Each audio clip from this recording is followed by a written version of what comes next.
My name is Andra Stratton. I live in New Mexico in the United States of America. I have familial partial lipodystrophy and I'm type 2. Well, I wasn't diagnosed until I was 37 with partial lipodystrophy, but looking back, I can trace symptoms to probably between the ages of 3 and 5 years old. I didn't have any adipose tissue. At the time, I looked very lean and muscular, and I had a lot of illnesses that were really unexplained. Severe allergies, a lot of colds, several episodes of pneumonia, so much so that the physicians knew there was something wrong, but they didn't recognize it as lipodystrophy.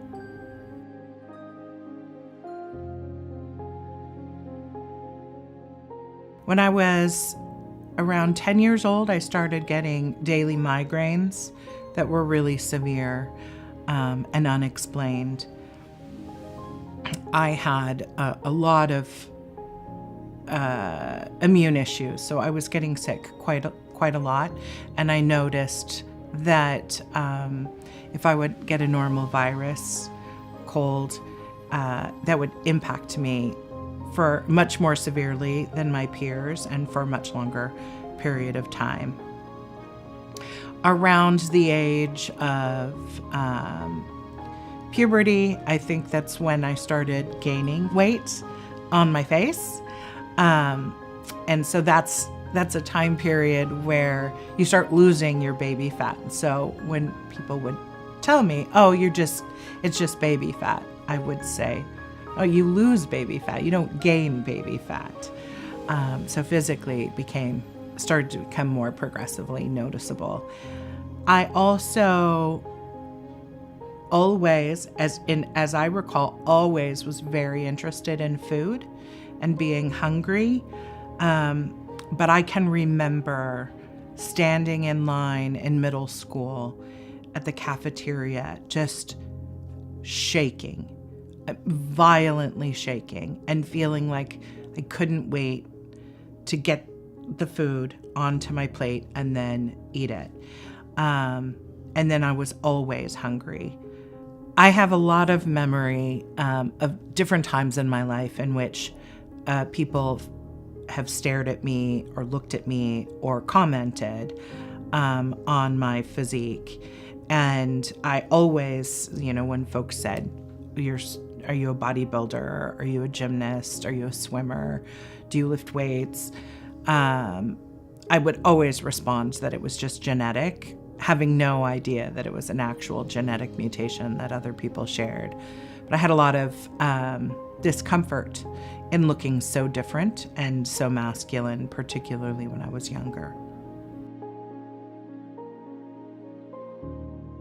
The biggest impact lipodystrophy has had on my life is the severe hyperphagia, so the sense of starvation. For as long as I could remember, up until treatment when I was 42 years old, I felt like I was literally starving. I feel tremendous sadness for the young me that didn't get to experience life in the same way that other kids did, because my body thought I was starving. When I meet young people with lipodystrophy, I always try to encourage them that they're beautiful. Without a treatment that's consistent around the globe, there's not a lot that I can say to bring hope for their health. But what I can say is that even though they look different, they're absolutely beautiful, and they should feel confident in that and not feel shame for looking different. I try to also just model that behavior by wearing things to let them see just an example of someone who looks like them, in hopes that gives them some freedom to feel okay about who they are.